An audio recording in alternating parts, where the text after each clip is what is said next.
All right, well, we'll see how this goes. I'm not going to look at faces. I'm just going to look at the top of heads. So some of you with not as much up there will blind me, but that's okay. Whatever to get through today. On behalf of my family, I want to thank all of y'all for being here. I can't tell you how much it means to us. And to see people from, 40-something years here, dear friends, Shelton and Shannon, that, man, since we were like 3 or 4 years up till high school, and Mom loved and taught them and their family, and here's the thing about it. Every student she taught, she remembered, and every ounce of their life till the day she died. She was always telling me something. I felt like, nothing ever changed. And those who were on Middleton, she was the Barbara Walters of Middleton Street, and telling everything about your life and praying for you, of course, but y'all know it's true.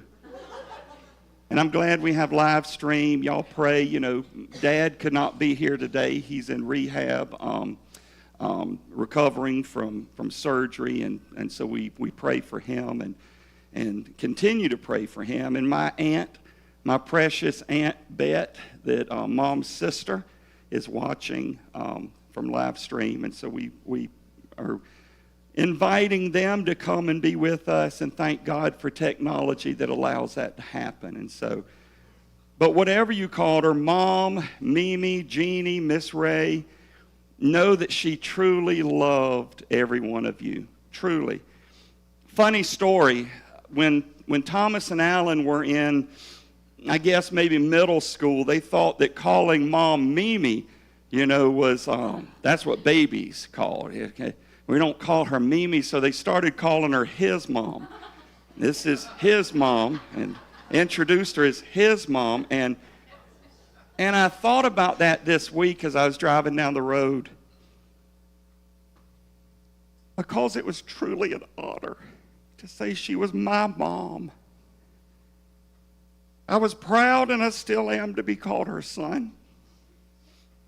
She was my confidant, my sounding board, my voice of reason, the one who talked me off the ledge, the one who found the bright side of whatever issue I was facing when I wanted her to be ticked off with me. I've never met a more positive person in my life. My children and my nephews have been blessed to have the relationship with their Mimi that I had with her mother, my gran, and I'm thankful for that. And so I also know that was a blessing, but I know their pain today too. Personally, today is the second hardest day of my life, the hardest being last Thursday morning. Ministry-wise, I've presided over hundreds of memorial services as a hospice chaplain. In preparation, this one is the easiest I've ever had to prepare, because my mom preached her own funeral by the way she lived her life.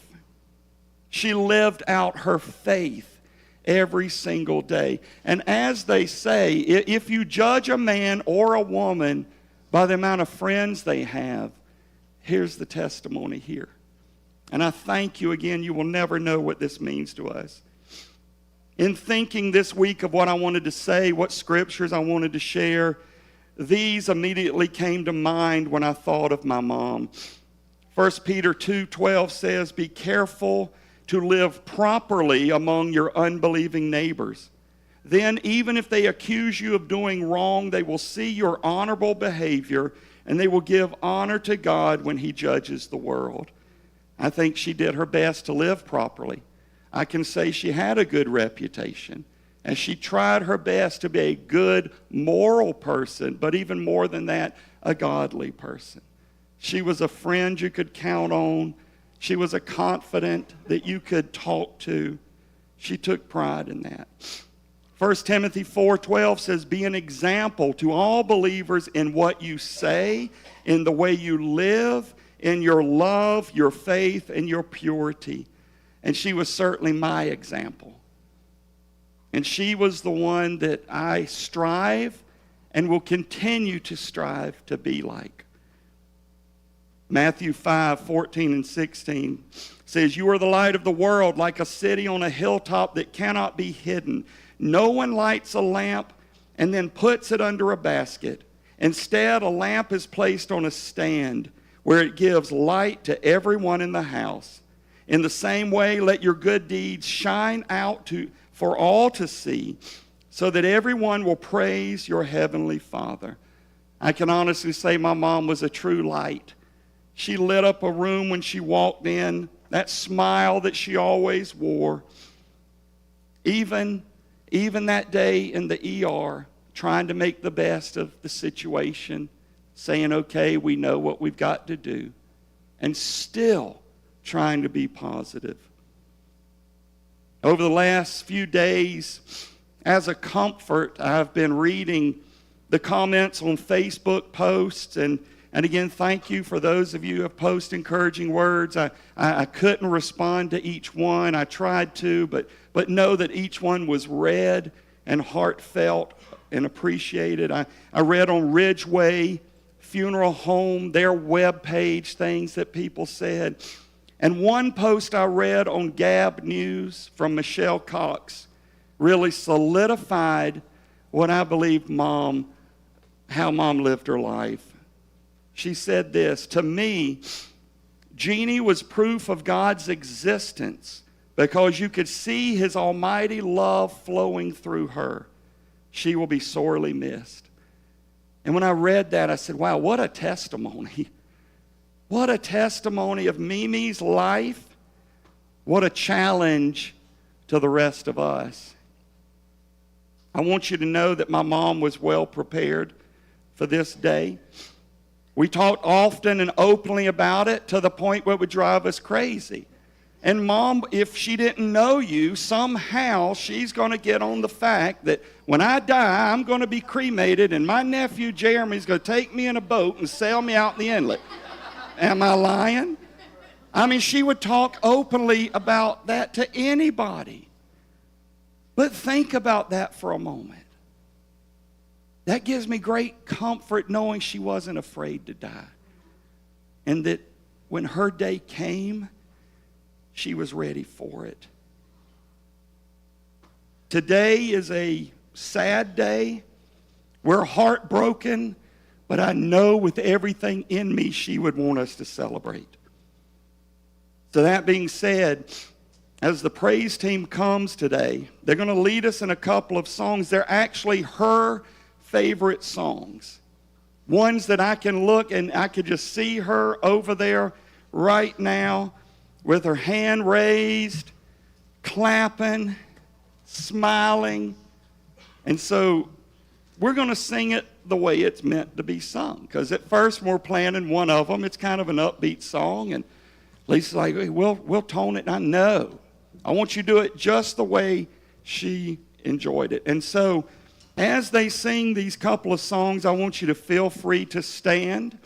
I want you to feel free to clap if you wish. But if you want to stay seated, that's okay too. Whatever you're comfortable. And I want you to just listen to these songs that meant so much to her.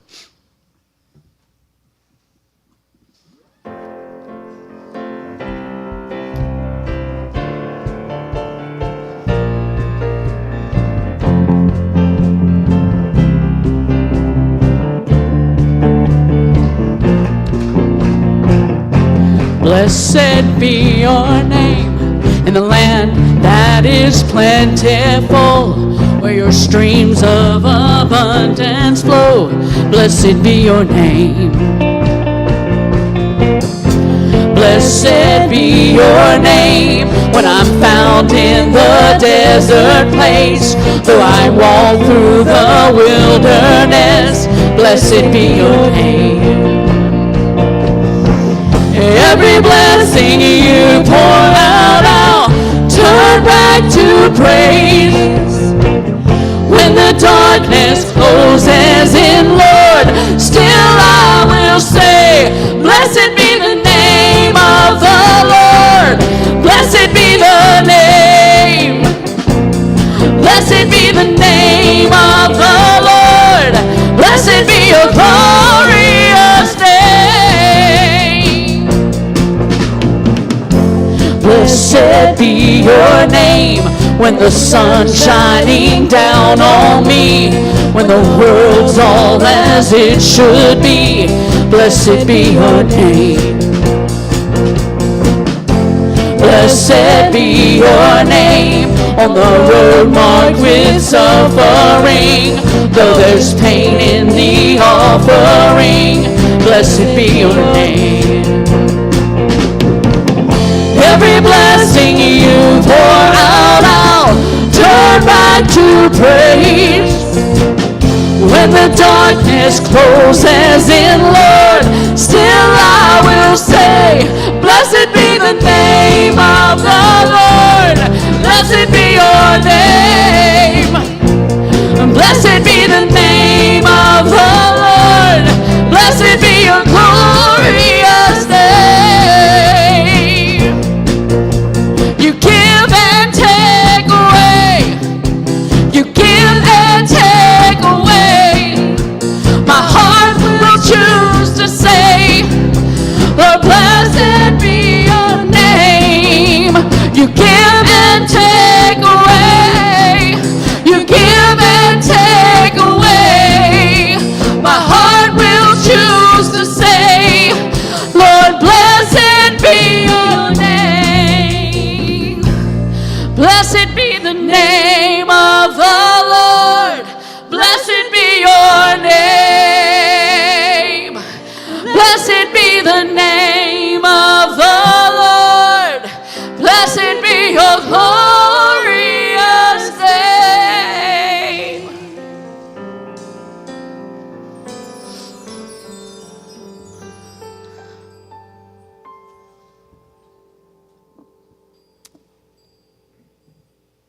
It's one of her favorite songs.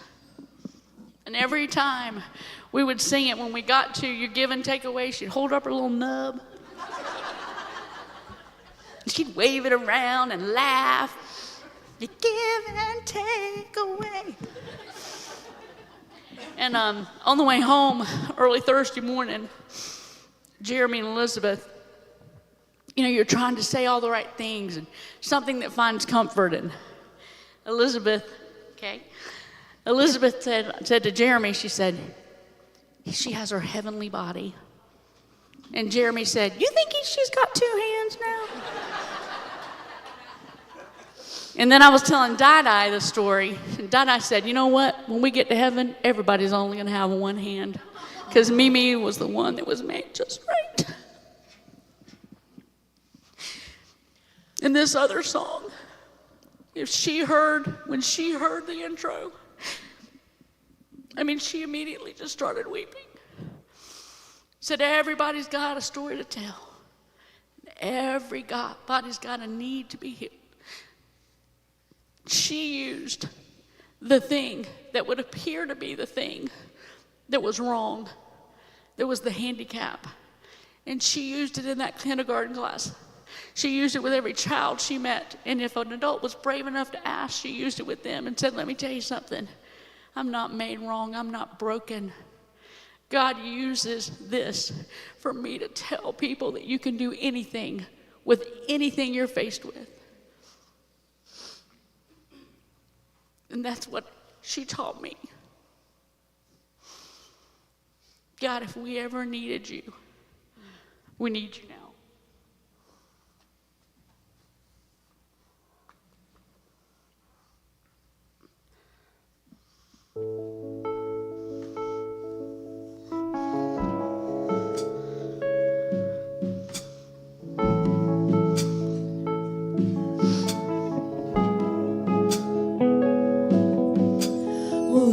Everybody's got a story to tell, and Everybody's got a wound to be healed. I wanna believe there's beauty here. 'Cause oh, I get so tired of holding on. I can't let go, I can't move on. I wanna believe there's meaning here. And how many times have you heard me cry out, God, please take this? And how many times have you given me strength to just keep breathing? Oh, I need you, God, I need you now.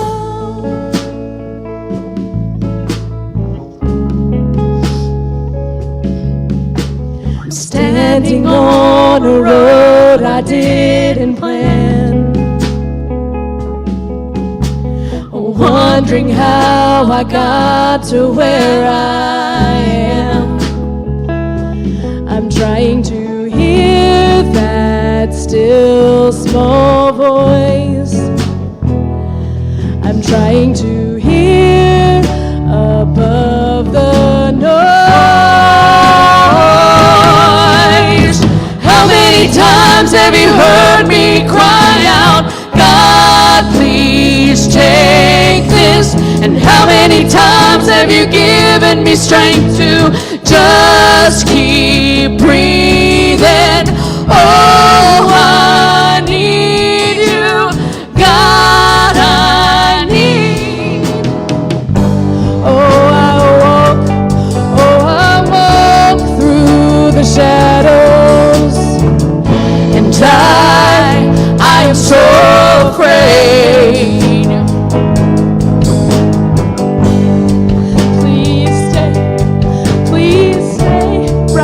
Beside me, with every single step I take. 'Cause how many times have you heard me cry out? And how many times have you given me strength? And how many times have you heard me cry out, God, please take this? And how many times have you given me strength to just keep breathing? Oh, I need you, God, I need you now. I need you now.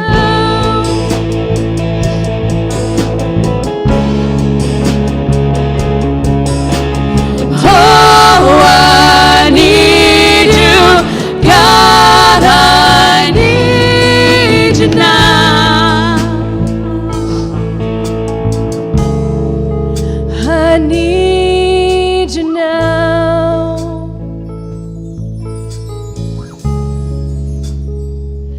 I need you now.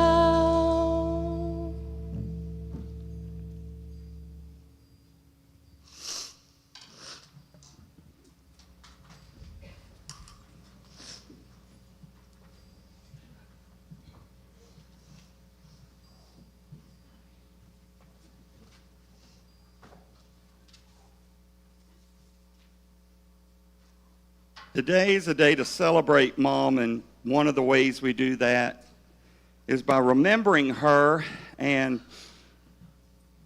this week, as I was thinking of some of the things that Mimi taught me, taught all of us, especially my sisters, my children, nephews, niece-in-law, and although they're young, my grandchildren. She taught us first how to stand up for ourselves, Everyone saw Mom as this sweet, gentle, loving little grandma, and she definitely was, unless you messed with one of her kids or grandkids.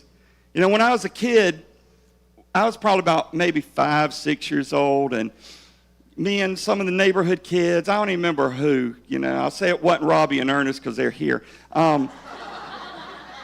But some kids, whatever, they were hitting on me, and I'm just sitting there taking it and just taking it. And Mom's looking out the kitchen window, and she calls me home, and she said, I'm going to clean it up for you. If you don't go over there and beat the crap out of them, I'm going to beat the heck out of you.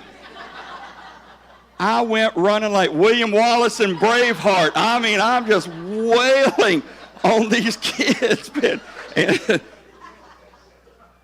But she taught me to defend myself.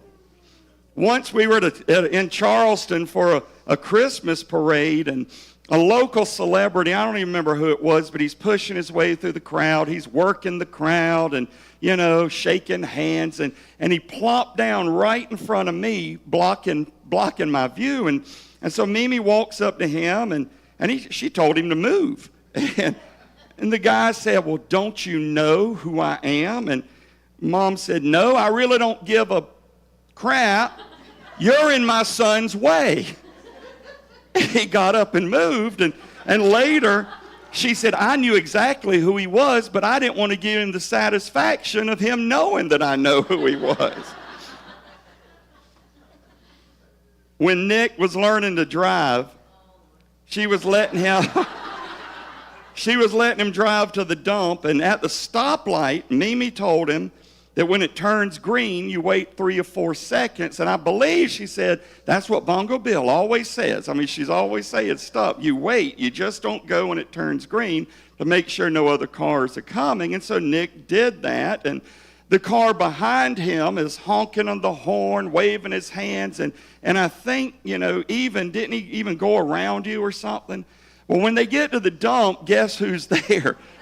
That car. And Mimi proceeds to walk over to that car, and Nick doesn't know exactly what she's saying, but, you know, seeing this, and then it had something to do with go back up north, we don't want you here. And so I apologize to my northern friends. The views expressed by Mimi, not necessarily the views of the family, okay? She taught us how to overcome challenges in life. No surprise, all of you, most of you know. If you didn't know, you know now because Lisa mentioned it, but Mom was born with only one hand, and you didn't have to wonder because she'd always show it to you. I mean, it's like when she's first meeting somebody, I mean, she'll show it to you. She didn't hide it. Nick took her one day to show and tell at school. No lie, you know. I mean, they were proud. She was proud of it. We have a jacked up family, don't we? I mean, you know, you think about that. But she said that the best thing that her mama, my gran, taught her was that she was not disabled and that she could do anything she ever set her mind to. And she did. I mean, the things she accomplished was amazing. And somebody asked her one time, and even not too long ago, we were talking about this, and said, did you ever consider a prosthetic? And she said she had one when she was little, but Gran took it from her because she was scaring people with it and, you know, letting it hang out of the trunk of cars and stuff like that, and said, okay, no more, just deal with it, you know. And so, but she found that she didn't need it. Several years ago when she had rotator cuff surgery, you know, we were worried she's right-handed. What was she going to do? But she made a way.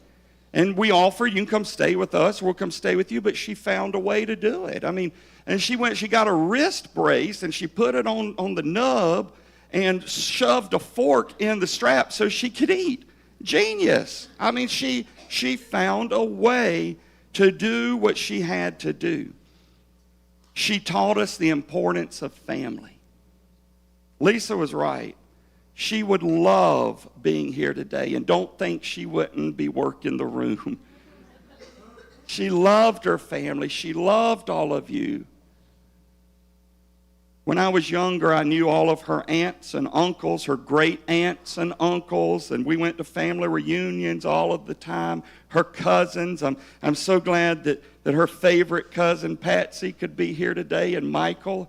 She loved you, and y'all got into some things together too.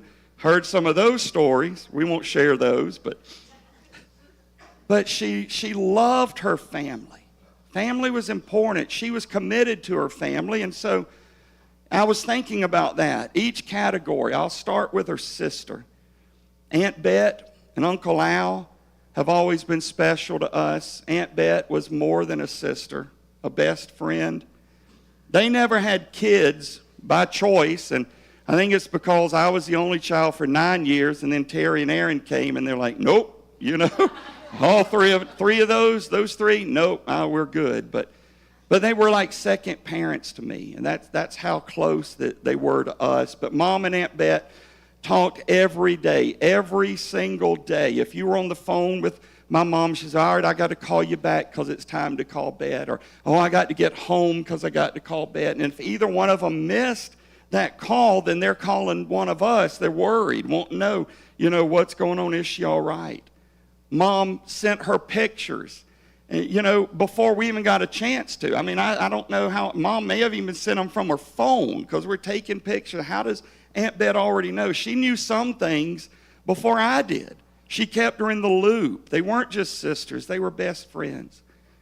And while talking about sisters, I have to include Miss Inga, who's here with us, or Tante Inga. Tante is German for aunt. And that's what she's been to our family for the better part of 50-something years. And Mom loved her. They were neighbors for many years, friends for even longer.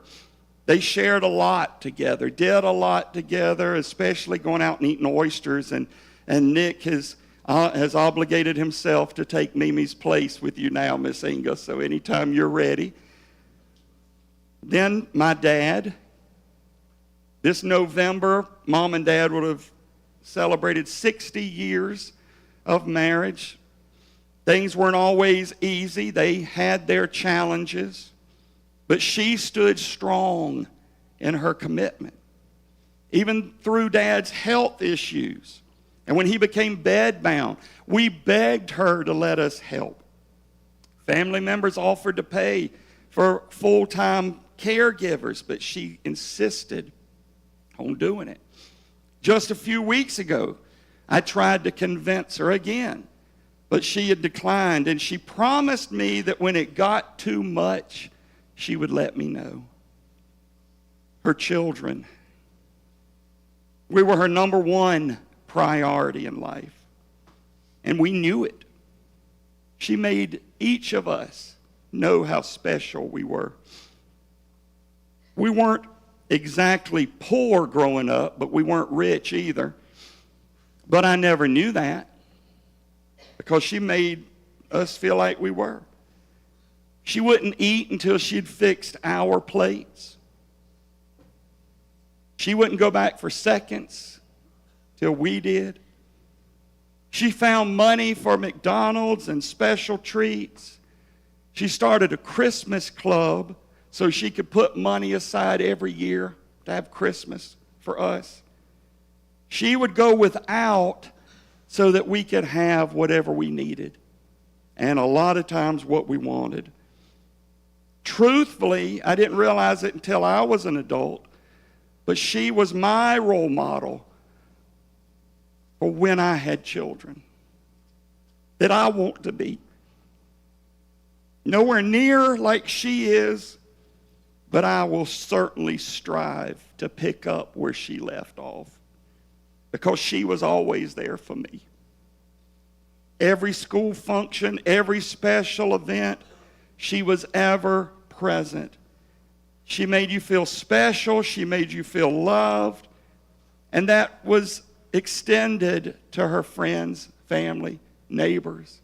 Everybody she encountered, you walked away feeling special.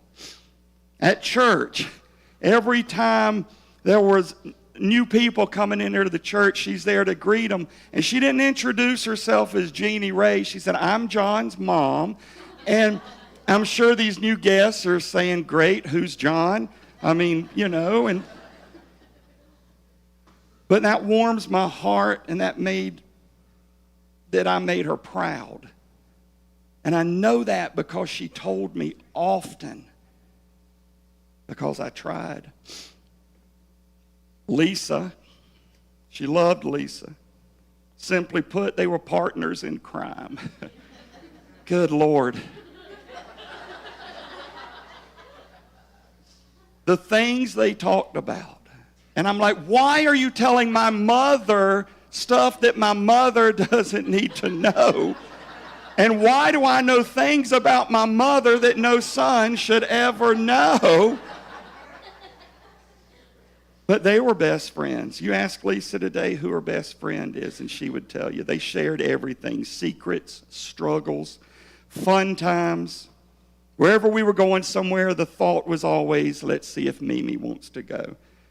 We piled her up in the truck and took her to things with the kids, Disney on Ice, Bluey, and she got the T-shirt, and she's loving every minute of it. And we shoved her in the middle of the truck between me and Lindsay there and had to get a step ladder to get her there. But I honestly felt that if me and Lisa got divorced, Lisa would get custody of Mom. It was a very special relationship. But then came her grandchildren.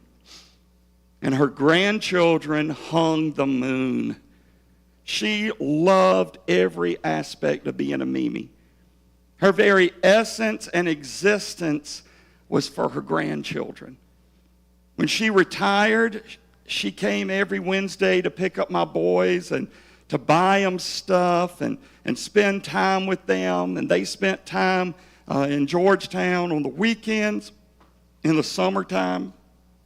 Loved it. She did the same thing with my nephews.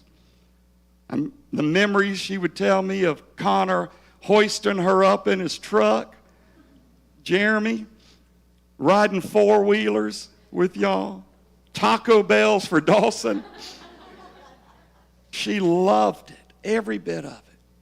And then Jeremy married Liz, and she loved you, and you became one of hers. And the thing that she always said about Jeremy and Elizabeth is your love for family. And that she would say, oh, Jeremy came by and checked. Oh, Liz called me today. And the things that y'all would do. And I firmly believe this. Y'all will be the ones that will continue to carry the mantle, no pressure, of making sure we stay together and do family dinners and all of that. And I thank you for gifting her with that. Lindsay. She had 6 grandsons. But boy, was she excited when 2 years ago she got her a granddaughter. When we first began talking about adopting Lindsay, Lindsay said she would only do it if the family was on board. And the boys are like, please, somebody to take care of Mom and Dad. And I'm like, yes. Where do we sign? I'm sorry, Lawson. She didn't like that. But Lindsay would only do it if we got the family on board, which of course they said yes. And Lindsay actually went to Mom. And she said, Mimi, what if John and Lisa don't want to adopt me? And my mom said, if they don't, I will. Lindsay and Mom had a special bond. Talking all the time, doing stuff. Lindsay seeking parenting advice.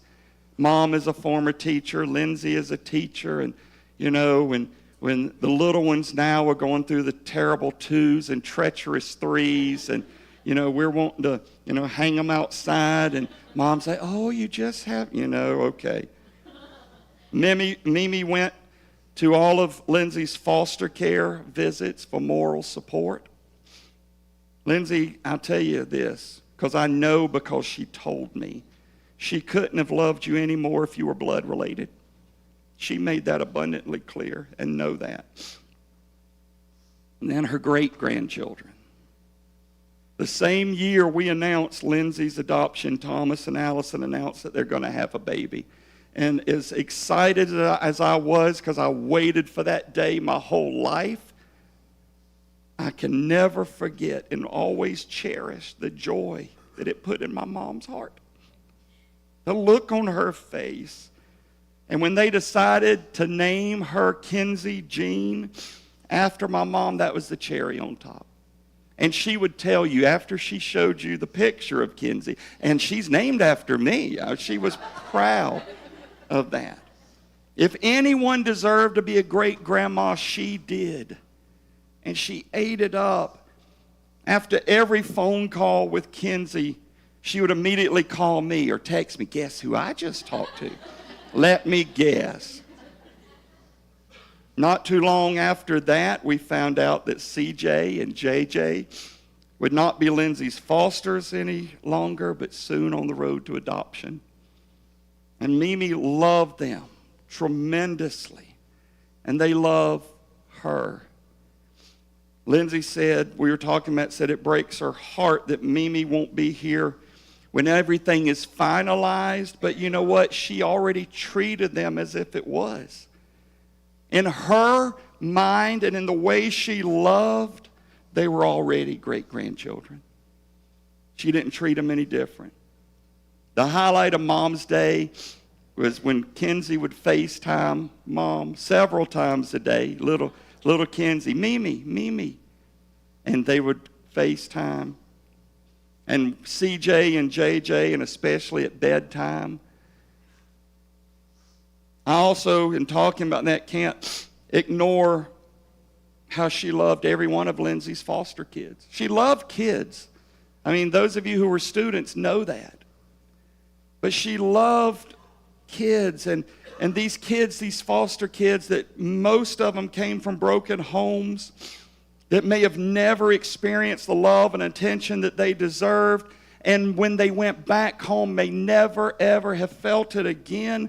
But when they were with my family, especially Mimi, when you look at the pictures that are scrolling, you will see the love on her face for these kids and the love that's back from them. And I hope and I pray that those kids will never forget how she made them feel. After they left, she constantly prayed for them by name. My last memory of her here at church, just a couple of weeks ago, she loved holding all these babies, and she was holding the newest one right there in the corner. I'm up here preaching, and I see something going on, and usually it's her and Dexter talking, so it didn't get me, too much, and so I'm used to it. But then I see Bob get up, and Bob's over there, and they're filling. I'm like, what in the world? Do I stop the service? Is it an emergency? Then Holly gets up to go help them, and she couldn't get the top off the bottle because the baby was crying. And so, I will always remember that. She also taught us the importance of conversation. And that's just a nice way to say she loved to talk. She loved to talk. She would talk 30 minutes to the wrong number. Y'all know that. I kid you not, this true story, and especially here at church, if I saw her talking to someone, I would go over there and I would tell them, you can walk away at any time. You won't hurt her feelings because she'll keep talking. And she just, oh, you hush, but it was true.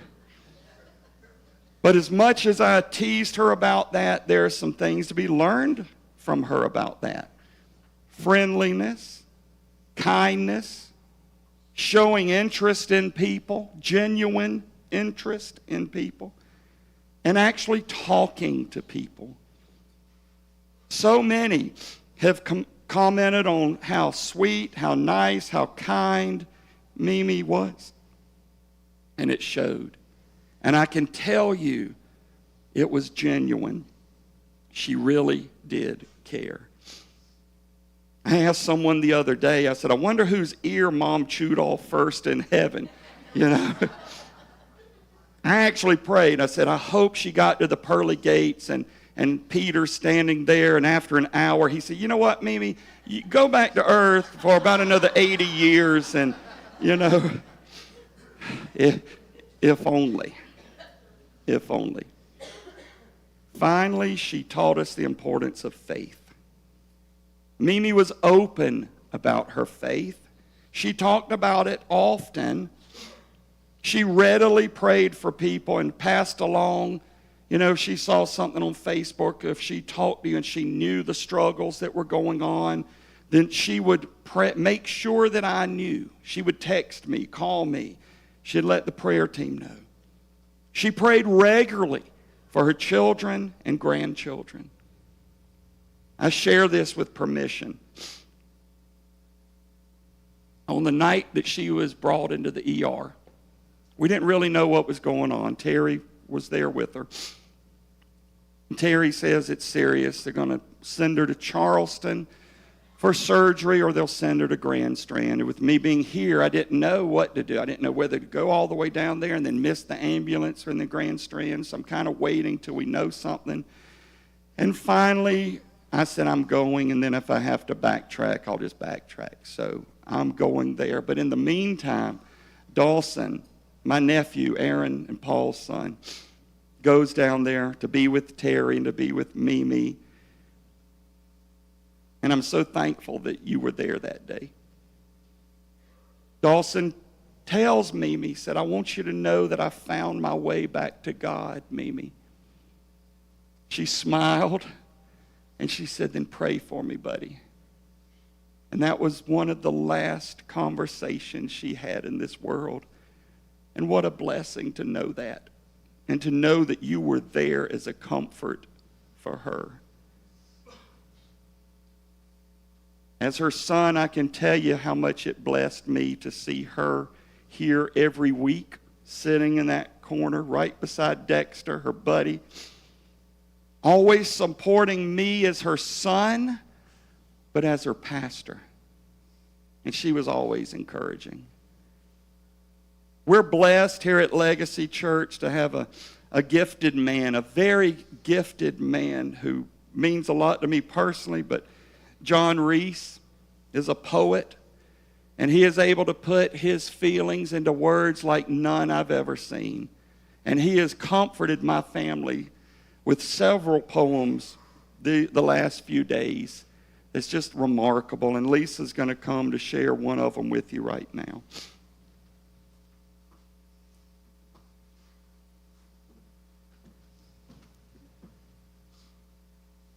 This is someone to hold, but they've broken the mold.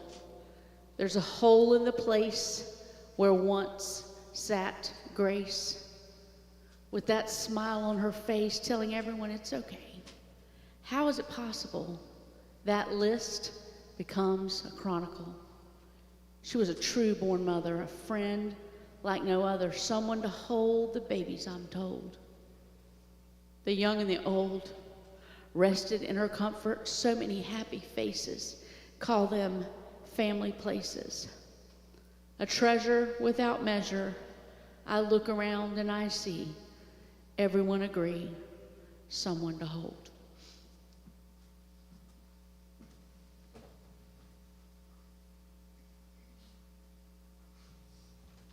There are a lot of people here today that knew her in different ways, and we want to give the opportunity. If anybody would like to come and share a story, funny story, or anything about Mom, we would love for you to come. And feel free, if you would, I don't want to put you on the spot, but if you'll come up front so the people that are watching the live stream can hear. Anybody at all? Please don't come rushing to the stage.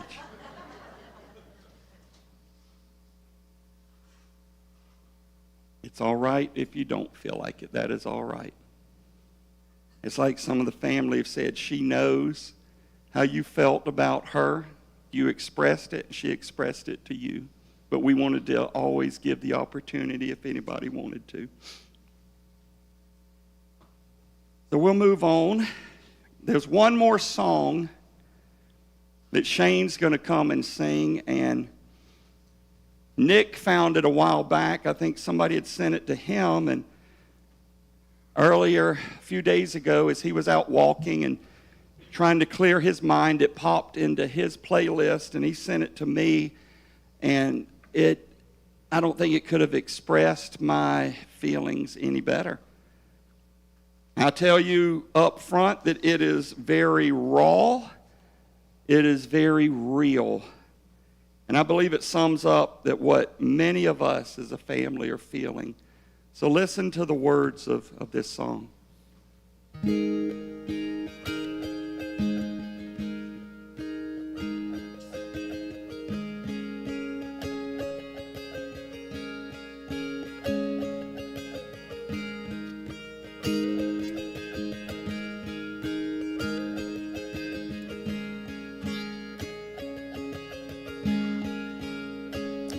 I won't hold my tongue, 'cause I'm not okay without you here. I guess what's done is done. I just feel so exposed without you near.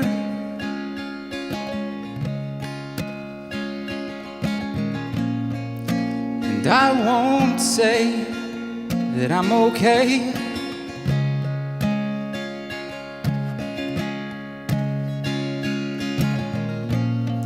'cause you taught me not to lie, so that I'll miss you every day.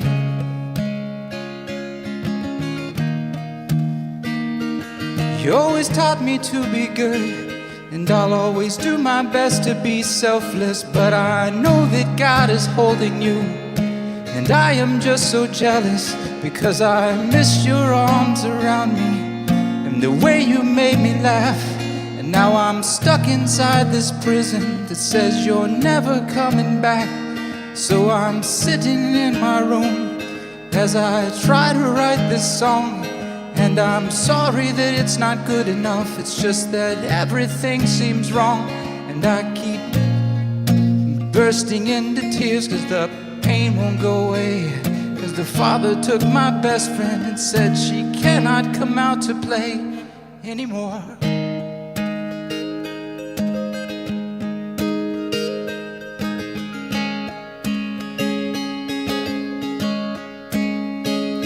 I won't hold my tongue. I'm not okay without you here. And I won't hold my tongue, 'cause I'm not okay without you here.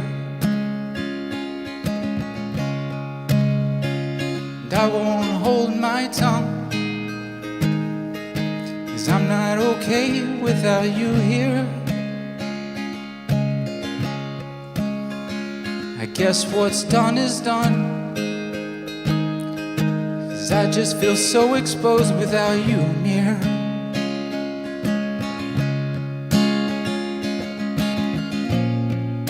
And I won't say that I'm okay,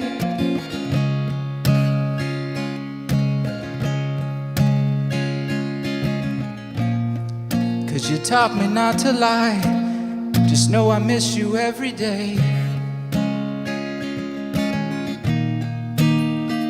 And you always taught me to be good, and I'll always do my best to be selfless. But I know that God is holding you, and I am just so jealous, because I miss your arms around me, and the way you make me laugh. And now I'm stuck inside this prison that says you're never coming back. And I'm sitting in my room as I try to write this song. And I'm so sorry that it's not good enough, it's just that everything seems wrong. But I will try my best to be good, so I can pay my way straight to the pearly gates, and to your arms, so we can play once more.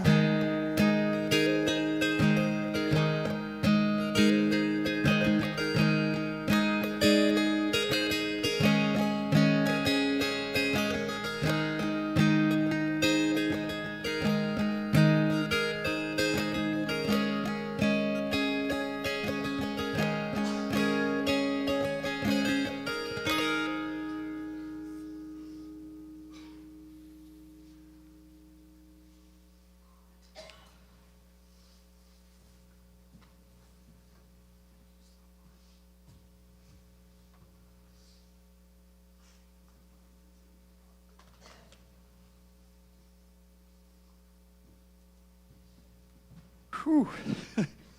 I should have saved that one to the end. And we just.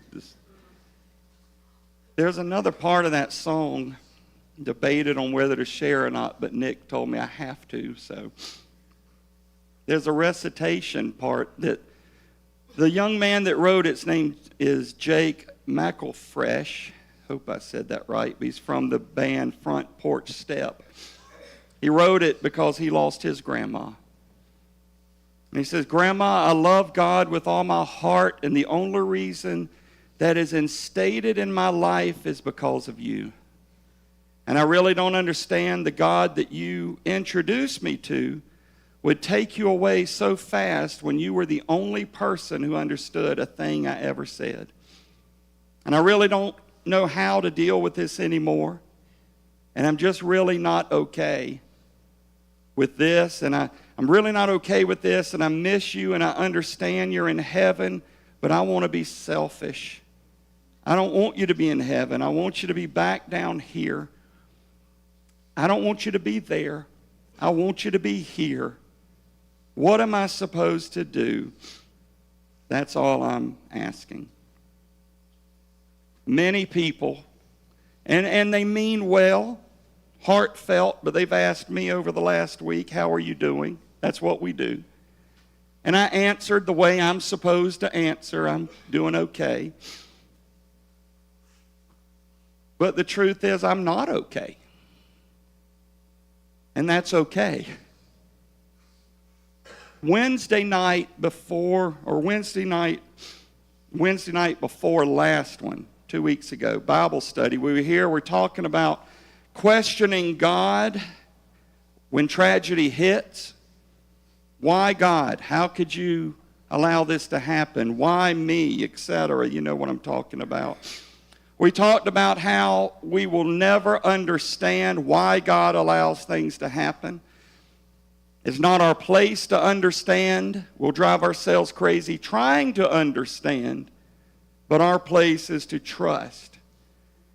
And I even made the statement that night that for the believer, eternal life begins the moment we surrender our life to Christ. And that when we close our eyes in this world, we open them in the next one. And so we should live our lives in this world being ready anytime for the next world. Never in a million years would I have thought that discussion would become reality and my faith would be put to the test in a matter of 3 or 4 hours. In trying to decide what passages I wanted to share, I focused on one that I was identifying with on that drive home as I questioned why, as I was angry at God,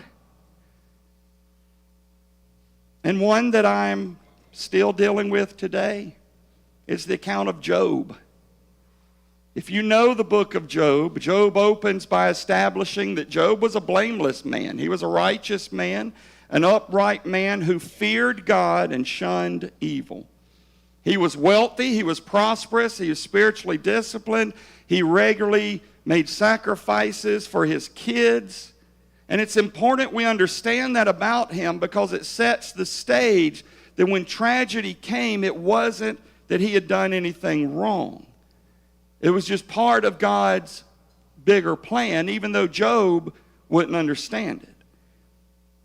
Satan challenges Job's integrity, claiming that the only reason he is dedicated to God is because of the things that God has blessed him with. And so God allowed Satan to test Job, but within parameters. If you know the story, Job loses everything: his livestock, his servants, his children, his health, and social standing. The only thing he had left was a wife who wasn't very supportive. Job's response in tragedy is remarkable. Right off in Job chapter 1, verse 20 and 22, Job stood up and tore his robe in grief. Then he shaved his head and fell to the ground to worship. He said, I came naked from my mother's womb, and I will be naked when I leave. The Lord gave me what I had, and the Lord has taken it away. Praise the name of the Lord. In all of this, Job did not sin by blaming God. In chapter 2, Job says, should we accept only good things from the hand of God and never anything bad? So in all of this, Job said nothing wrong. Here, Job is demonstrating a profound faith and a profound trust in God's sovereignty, that God knows what he's doing even when we don't, even in the midst of a devastating loss. But there's another element that I want to stress today. I want my family to hear this, and anyone else in this room who is not okay, who is hurting, who is questioning God. It's okay. So many times Christians are expected to put on a mask, that life is okay when it's not, that we're feeling okay, that I'm to shake your hand and say, yes, she's in a better place, yes, I'm okay. And it is all true, but doesn't mean it doesn't hurt any less. Job's next phase shows his raw human grief and emotional turmoil. In chapter 3, he curses the day he was born. This shows a real and intense grief that he's feeling. But he never cursed God. He wrestled with God's justice. He wrestled with suffering and divine silence. And God allowed all of these emotions. God created all of these emotions. Why should we be surprised when we're angry, when we're disappointed, when we're frustrated, when we're anxious? God created them. He created us to be happy, sad, angry, and all of those feelings. And so when we feel these emotions, God understands because he created them. God doesn't panic when his children are hurt and angry and confused. He understands. When I'm riding down Highway 17 asking, how could you do this, God? God didn't cower in the corner and say, oh no, John's angry at me. John's upset with me. What will I do? He understood. He knows those feelings. Eventually, Job reconciles himself to God. His faith is strengthened and he is able to see the goodness of God even in pain.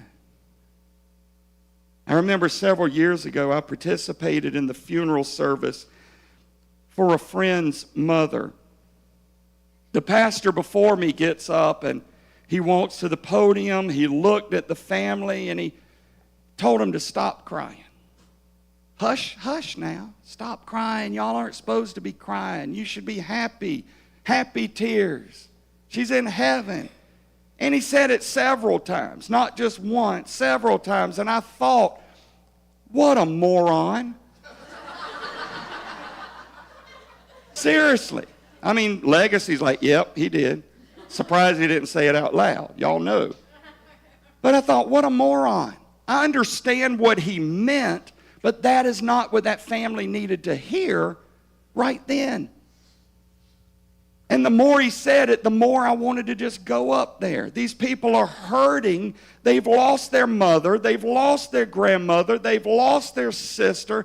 And this guy is telling them to stop feeling the hurt.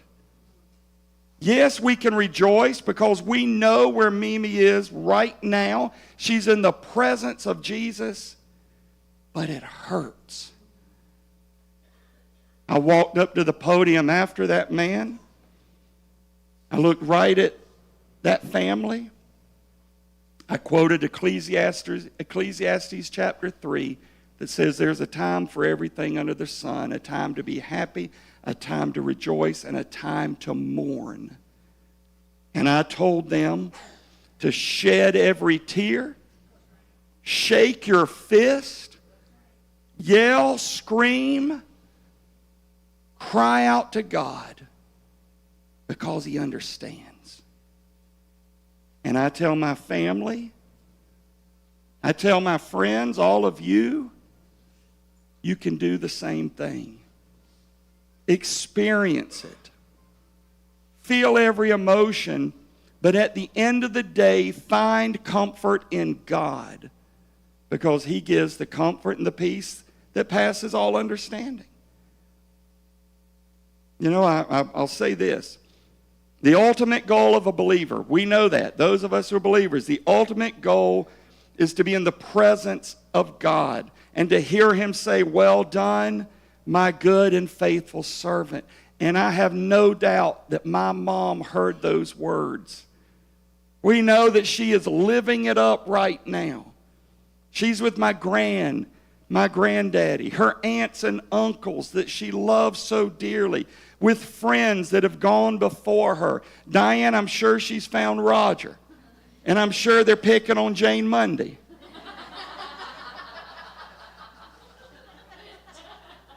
No doubt. But most of all, she's in the presence of God.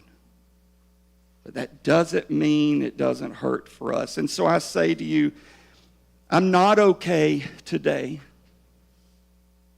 But just like Job, one day I will be.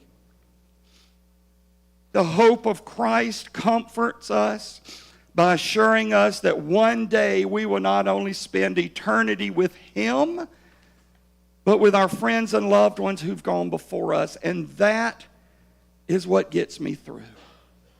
I will see my mom again. When King David's child was sick and eventually died, the Bible tells us that he got up, he washed the tears from his face, and then he worshiped God. His advisors, they're flabbergasted. How in the world could you go and worship in a time like this? And King David said, "I fasted and wept while the child was alive, for I said, perhaps the Lord will be gracious to me and let the child live. But why should I fast when he is dead? Can I bring him back again? I will go to him one day, but he cannot return to me." That's the hope that we have in Christ. That is what I will live every single day until I see my mama again. Let's pray. Father, I thank you so much for being here today, Lord. I feel your presence because I know that we could not do this without you. Lord, I am thankful for the gift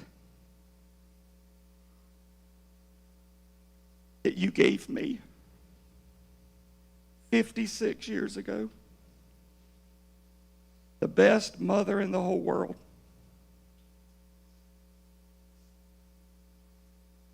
I thank you for the joy she brought into my life and my family's life. I thank you that my grandchildren, that my children got to know her and impact their life the way she impacted mine. I thank you, Lord, that she experienced the joy of knowing her great-grandchildren, holding them and loving them, and that her memory will be kept alive through them. God, I thank you that even in this time of hurt and pain, we can still look to you for strength and guidance. I'm thankful for these family and friends, many who came a long way to be here with us today. We ask you now to be with us in the days ahead. In Jesus' name I pray. Amen. I want to thank all of you again for being here. It truly, truly has warmed my heart and made a hard day a little easier. Thank you for that. Legacy Church, thank you doesn't even sound like enough, but all that you have done for us and the way that you have moved today, but in the preceding days. Thank you for loving on and blessing my family. And so I guess with that, thank y'all for being here, and know that we love and appreciate all of you.